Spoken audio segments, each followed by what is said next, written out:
বিরতির পর স্বাগত। আবারও বাংলাদেশের দিকে নজর রাখতে হচ্ছে, কারণ বাংলাদেশে আবারও মুজিবের সব স্মৃতি মুছে ফেলার পরিকল্পনা, ষড়যন্ত্রে লিপ্ত ইউনূসের বাংলাদেশ থেকে আবারও অভিযোগ।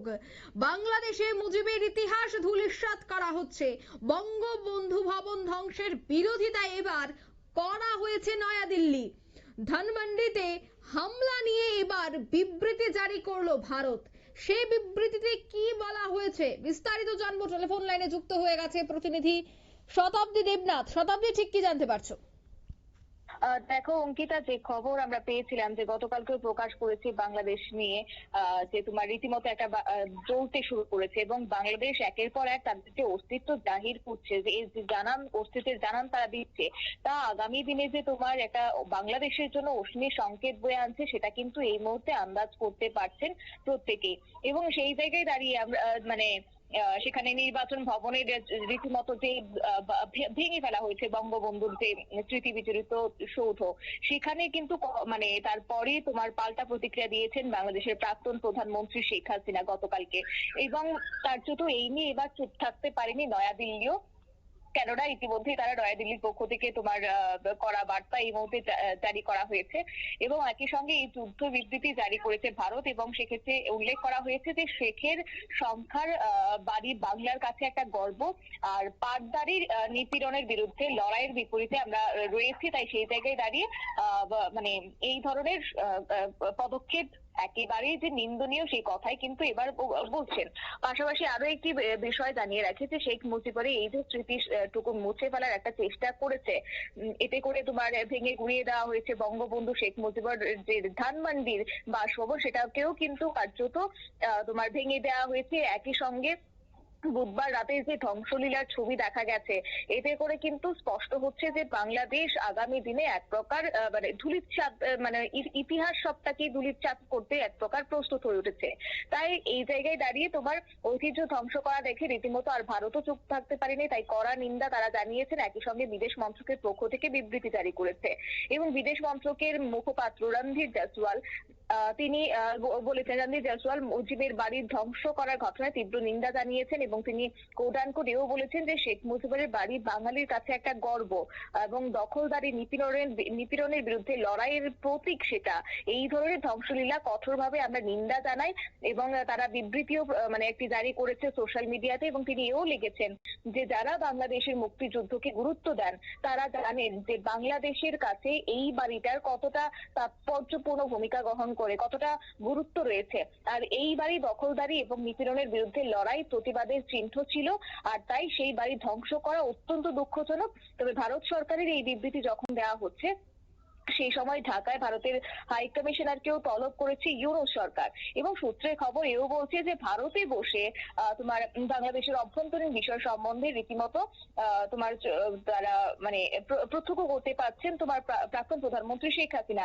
তাই এই নিয়েও কিন্তু শেখ হাসিনাকেও গতকালকে কটাক্ষ করেছে ইউনূস, কেননা ইতিমধ্যেই শেখ হাসিনাকে ভারতে আনার জন্য তলব তারা পাঠিয়েছেন এবং তারা বলছেন যে ভারতে বসে নাকি রীতিমতো অভ্যন্তরীণ বিষয় নিয়ে মিথ্যা মন্তব্য পেশ করছেন প্রাক্তন প্রধানমন্ত্রী শেখ হাসিনা। এবং তারপরে সেই মানে রাশ টানা উচিত ভারত সরকারের, এমনটা দাবি করেছেন ইউনূস সরকার। তাই দু দেশের মধ্যে সম্পর্ক সমীরণ বজায় রাখতে শেখ হাসিনার ভার্চুয়াল ভাষণ আটকাতে পদক্ষেপের দাবিতে কিন্তু ভারতের হাই কমিশনার পবন বাথা মানে হাই কমিশনারকে তলব করেছে বাংলাদেশের অন্তর্বর্তী সরকারের পররাষ্ট্র মন্ত্রণালয়। সেই খবরটাও কিন্তু আমরা গতকালকে প্রকাশ করেছি। তবে যাই হোক, আজকের যে ছবি তাকে করে বলা যায় যে ভারত এই মুহূর্তে তীব্র নিন্দা জানাচ্ছে। একই সঙ্গে নয়াদিল্লির পক্ষ থেকে সেই বিবৃতি প্রকাশ করা হয়েছে এবং আগামী দিনে এইসব যদি চলতে থাকে তাহলে কিন্তু আর বলার অপেক্ষা রাখে না, কেননা সেক্ষেত্রে ছাত্ররা এই মুহূর্তে বিপ্লবে নেমে পড়েছে।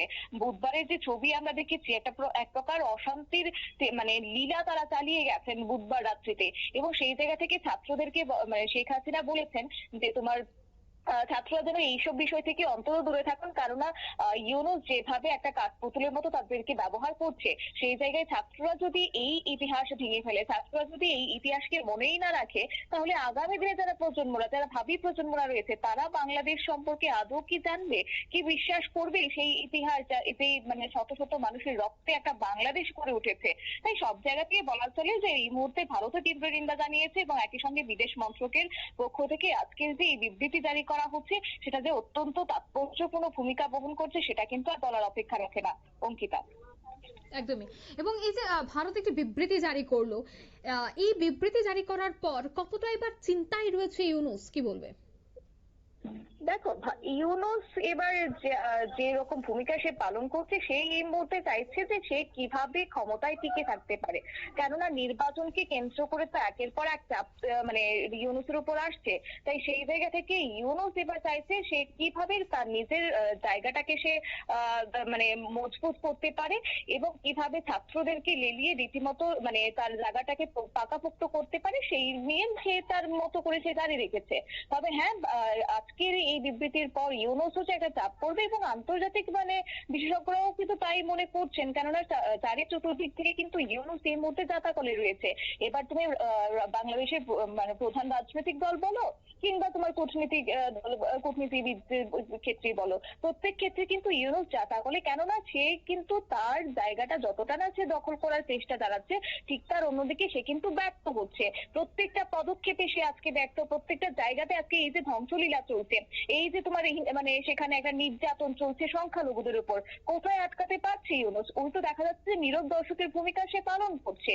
তাহলে আজকের দিনে তার যে ক্ষমতায় টিকে থাকাটাও যে একটা ভয়ঙ্কর রূপ হয়ে দাঁড়াচ্ছে এবং তার যে চেয়ার যে আগামী দিনে নাও থাকতে পারে, সেই আশঙ্কাটা ইতিমধ্যে কিন্তু সে করতে শুরু করেছে। তবে হ্যাঁ, এই যে খবর বলে রাখা ভালো যে তোমার বুধবার সন্ধ্যা 7টার পরে মানে 7টার কিছুক্ষণ পরে কিন্তু বৈষম্য বিরোধী ছাত্র আন্দোলন রীতিমতো একটা ভয়ঙ্কর রূপ ধারণ করেছে এবং সেখানে ছাত্র আন্দোলনের আহ্বায়ক হাসনাত আব্দুল্লাহ তিনি তখন কিন্তু একটি ফেসবুক পোস্ট করেছিলেন এবং তারপরে তিনি বলেছেন যে বাংলাদেশে ফেসিবাদের তীর্থভূমি মুক্ত হবে এবং প্রথমে মুজিবের স্মৃতি বিজড়িত ওই বাড়ি অর্থাৎ যে জাদুঘরের কথা বলা হচ্ছে, সেই জাদুঘরের বাইরে ফটক ভেঙে ফেলেছেন শুরুতে বিক্ষোভকারীরা এবং এরপরে বাড়িতে ঢুকে তারা ভাঙচুর পর্যন্ত চালিয়েছে।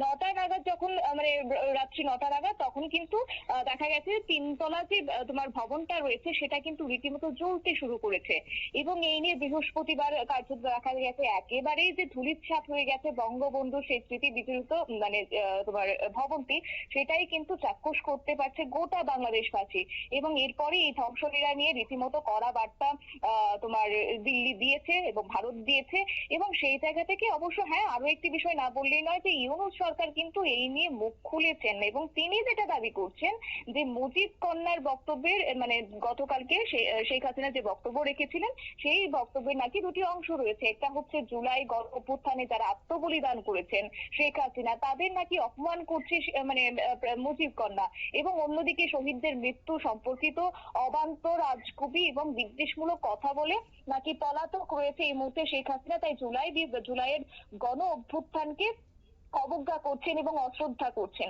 এবং দ্বিতীয়ত ইউনূস আরো যেটা দাবি করেছেন যে শেখ হাসিনা দুর্নীতি সন্ত্রাস এবং অমানবিক প্রক্রিয়ায় নিপীড়ন চালিয়ে ক্ষমতায় থাকাকালীন যে সুরের কথা বলতেন গণ অভ্যুত্থানের মুখে পালিয়ে যাওয়ার পরেই সেটা নাকি তিনি একেবারে হুমকির সুরে জুলাই গণ অভ্যুত্থানকে মানুষের বিরুদ্ধে কথা বলার নাকি চেষ্টা চালিয়ে যাচ্ছেন এবং শেখ হাসিনা দেশে অস্তিত্বশীলতার সৃষ্টির হুমকি দিয়েছেন, এমনটা ইউনূসের বক্তব্য। তবে আজকে এই ভারতের পক্ষ থেকে যে বিবৃতি জারি করা হয়েছে এতে বলা হয়েছে যে সরকারে ইউনূস আসার পরে তারপর যে একটা মানে বাংলাদেশের যে অস্থিরতা সৃষ্টি হয়েছে তার রীতিমতো মানে ভালো নয় এবং আগামী দিনে অত্যন্ত দুঃখজনক। তাই অদূর ভবিষ্যতে এই ধরনের ঘটনার যেন পুনরাবৃত্তি না হয় সেই নিয়ে কিন্তু আজকে ভারতের এই কড়া হুঁশিয়ারি। অঙ্কিতা, ধন্যবাদ শতাব্দী। অর্থাৎ ধানমন্ডিতে হামলা নিয়ে কিন্তু এবার বিবৃতি জারি করেছে ভারত এই বিষয়টাকে নিয়ে তার বক্তব্য রেখেছে। তবে বাংলাদেশের যে মুজিবের ইতিহাস ধূলিসাৎ করে দেওয়া হচ্ছে সেই বিষয়টা কিন্তু বারবার উঠে আসছে, কারণ আমরা বেশ কয়েকদিন আগেও দেখেছি, অর্থাৎ গতকাল এবং পরশু রাতেও দেখা গেছে যে মুজিবের বাড়ি ভেঙে দেওয়া হয়, গুড়িয়ে দেওয়া হয়, মৌলবাদীদের এই দাপাদাপি। ইতিমধ্যেই কিন্তু এই বিষয়গুলিকে কেন্দ্র করে ভারত থেকেও একটি বিবৃতি জারি করা হয়েছে। নিয়ে নিচ্ছে ছোট্ট একটি বিজ্ঞাপন বিরতি, সঙ্গে থাকুন।